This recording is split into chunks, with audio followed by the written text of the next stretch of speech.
Hey there, my name is Abby, and if you're checking out this video, potentially you're looking into getting into real estate, which was by far the best move I ever made. But what would you do, or what do you do in your first 30 days to set yourself up for success? Now, I've always worked on a team, so my viewpoint is definitely going to lean more towards joining a team, which if you're a new agent, I really think you should at least give that a try versus being an individual agent. So a lot of what I'm going to say is going to be more team oriented. If I was a new real estate agent, here's the things I would do in my first 30 days to set myself up for success. As a new agent, you wake up and you are unemployed. As a seasoned agent, I wake up, I am unemployed. Unless I have clients that are actively buying and selling at that very minute, I am unemployed, which is a very scary thing to think about, especially if you've been used to a 9-to-5 or getting every 2-week paycheck. However, if you do real estate right, you can make more than you would ever make in that 2-week paycheck. So let's talk about it.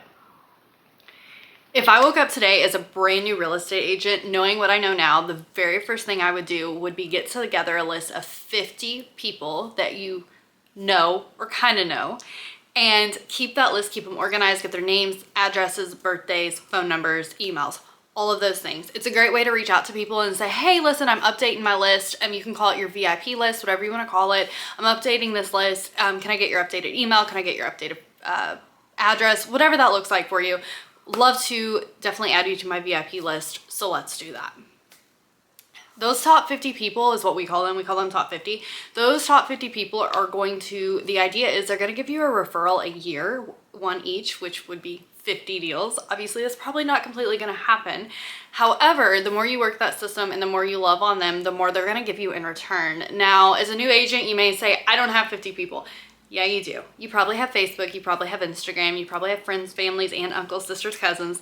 Make sure you're adding those people. And then when you get clientele and you really click with a client, you can move somebody off that you really don't talk to or don't like to talk to per se, and add your new person on. It does change and it can change over the years, but it is a great way to go ahead and just be touch points. Hey, I'm a new licensed agent. I would love to chat with you about how's your family doing. It doesn't mean you have to talk to them about buying or selling. Relationships are the most important thing in this industry, and that list really can be a great starting point. Pick up the phone. That seems to be the hardest thing for people. Just pick up the phone. Call anyone and everyone. Cold calling can seem so scary at first. Practice your scripts, learn what to say, learn how to handle objections, and just call people. 50% of my business statistically comes from cold calling. Do it. Just call, whether it is warm leads, cold leads, aunt, uncle, cousin, whatever. Just pick up the phone and call them. Texts are great, texts work, but call them. People appreciate that so much more than a text usually. Just make your calls. That's it. Just make your calls. Let's talk about social media. Social media can be such a huge way to gain clientele, and it's probably one of my favorite ways to gain clientele. Now, there is definitely an argument over, do I create a business page or do I use my personal page? I personally really think you should use your personal page, and I say this because people are lazy, and I don't mean you. I mean your followers. They already follow you across or friends with you on Facebook on these platforms. The fact that you've got to ask them to go to another platform and hit follow or friend or whatever that looks like for you, chances are you're going to lose people. 90% of them aren't going to do it. However, if you're using your personal page, you're going to capture not only your current audience, which the algorithm is obviously going to like the interaction, but you also then have the chance to just continue to gain that audience and continue to build on what you already have. You don't need to start over. You don't need to start clean. Real estate's gonna become your life if you're doing this full time, so let it bleed into your life. Don't be a secret agent. Don't be the person that they're like, well, they do real estate, but like, I don't know anything about it. The people that are going to become your clients are gonna be the people that see your post on your personal pages throughout time and then eventually follow you or get more invested because they are interested in meeting with you about real estate. Don't be a secret agent. Use your personal page, use those people you already have for an advantage, and post business, personal, fun, a mix of everything. Just watch what you are posting. I tell people I don't get political or anything like that with people just because you are then at this point, if you're an agent, you're a public figure. This is up to you, but I personally think that using your personal pages are by far your best bet for getting clientele off social media. What about your routine? Being a real estate agent, especially if you aren't on a team, hopefully if you are on a team, there's a little bit of structure, but it's very easy to just not be structured. I can do what I want. I can go shopping. I can do this. I can go do that. And next thing you know, it's been a week and a half before you've actually rushed out to any potential prospects. Because unfortunately, the reality is most people are not reaching out to you to buy or sell. You have to reach out to them and start that relationship. You're gonna eventually have some friends and family that will, but for the most part, you have to reach out for them and give them not even a nudge, just a, hey, I'm here, let me raise my hand and tell you that I'm here if you need anything. You are gonna have to do the front leg. You are gonna have to do the work. With that being said, create a routine. Get up at a certain time, have your coffee, put your makeup on or get dressed, whatever you do in the mornings, like take your dogs on a walk, play with your child, whatever that looks like for you. But then you need to have a routine that you know the first thing I'm going to do is A, the second thing I'm going to do is B, and then I'm going to do C. Now, definitely build in a break time. I was actually talking to my team lead about doing like 20 minutes of this and then taking a 5-minute break and then another 20 minutes and then taking a 5-minute break. I think that's going to work better for me. Sometimes I do get lost in the abyss and I sat there for 2 hours and do the exact same thing for 2 hours, which is exhausting. But definitely set up that routine. I like personally, and I'm not always the best at sticking to it, this is one of my 2026 goals, is after our 9:30 a.m. huddle, the very next thing I need to do is lead gen. And that can be an hour, 30 minutes, 2 hours, whatever time frame you set up for yourself. You've got to lead gen and you've got to have time in your schedule to lead gen, because that's the easiest thing and probably the first thing that most agents throw out the window when they just kind of get running around, because there is a lot and there's a lot to do.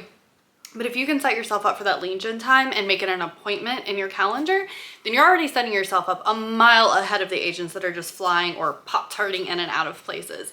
I also like to set certain times for showing times. Now, obviously, there are clients that they work unique schedules and don't accommodate to that.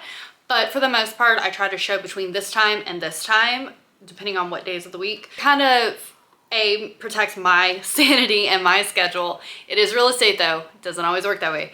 But I do try to have more of a set schedule as far as that goes and just keep myself in that routine, because I thrive and I do really well in routine with real estate. Whenever random stuff comes up, dumpster fires as we call them, but I really thrive whenever it is much more of a, I do this and then I'm gonna do this and then I'm gonna take a break and then I'm gonna do this and then whatever appointments I have in the afternoon comes up. So with that being said, also get a calendar and make sure it has time slots in it, whether you use your phone, use paper planner. I am a big paper planner person.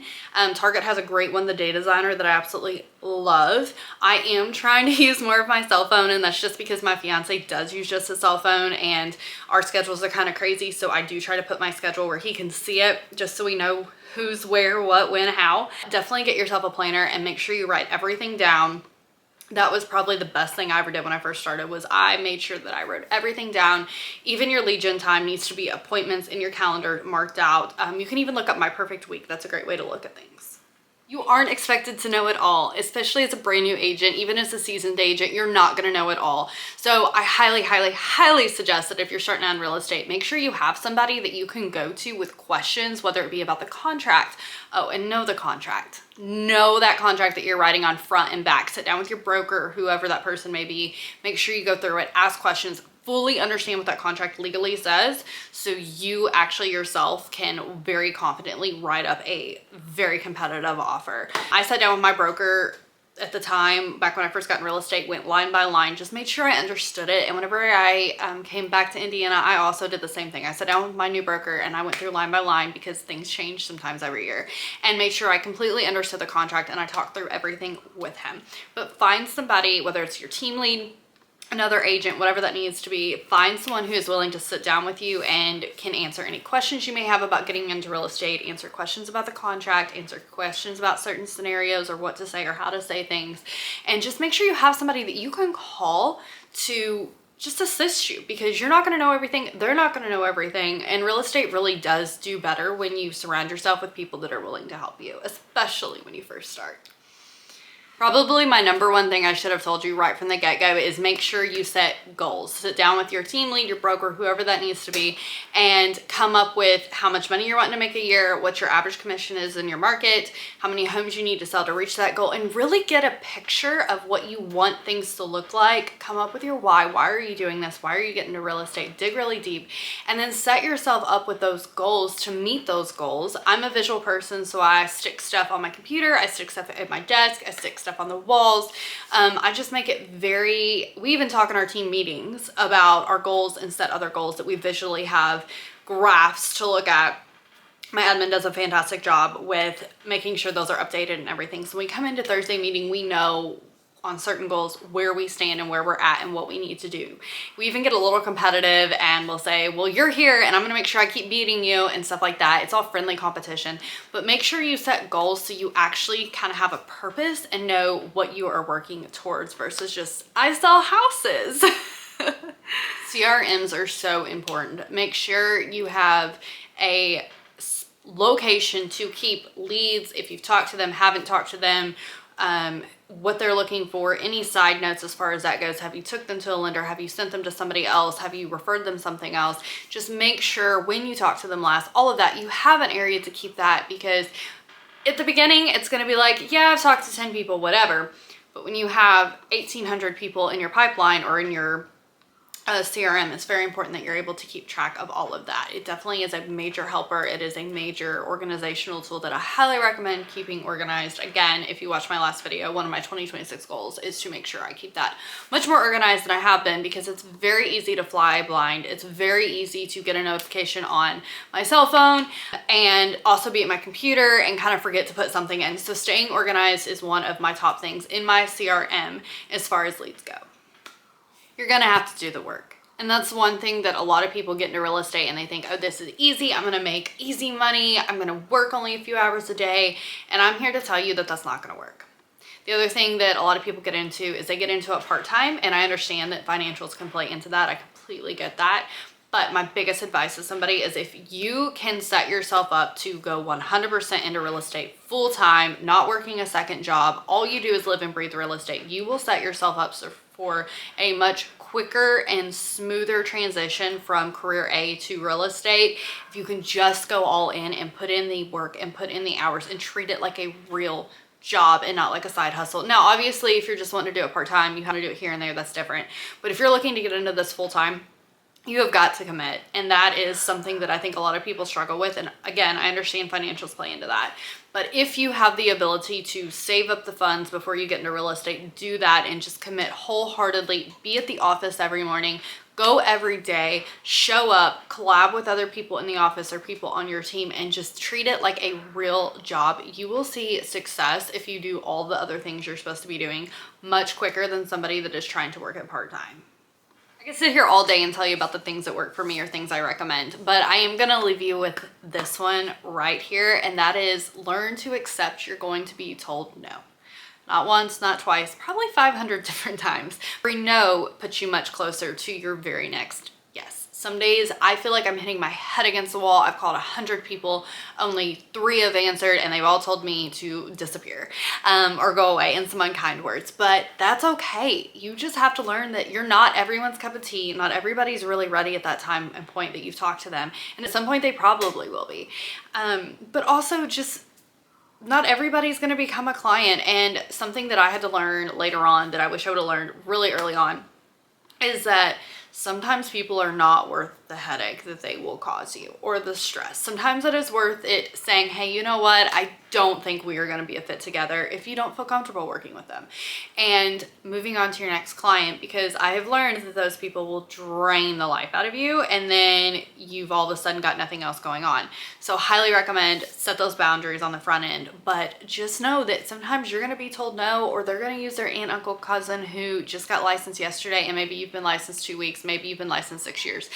They're gonna use somebody else at some point, and it's gonna happen.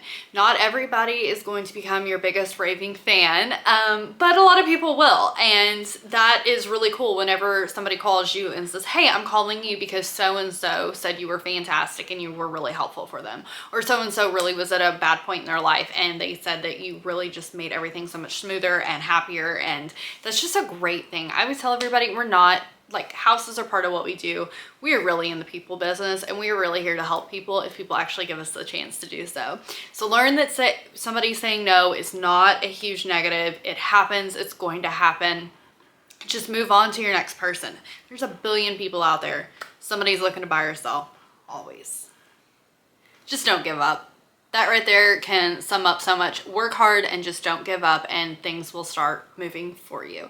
Once you get that first contract, once you get that first transaction, it will be like a snowball where it'll just keep doing this. So I hope you've enjoyed this. I really hope that you hit the subscribe button and you follow along. I'm going to try to post on Mondays. Are going to be more vlogs and fun things. Thursdays are going to be more of the business transaction side of things, or the business advice, or just things like that. We're going to get into scripts. We're going to get into cold calling because I love to cold call. So I hope you've had a great time watching this. I appreciate you sticking around. Hit that subscribe button. Drop a comment below where you're from. Did you just get licensed? Are you thinking about getting licensed? And I will see you next time. Whoa!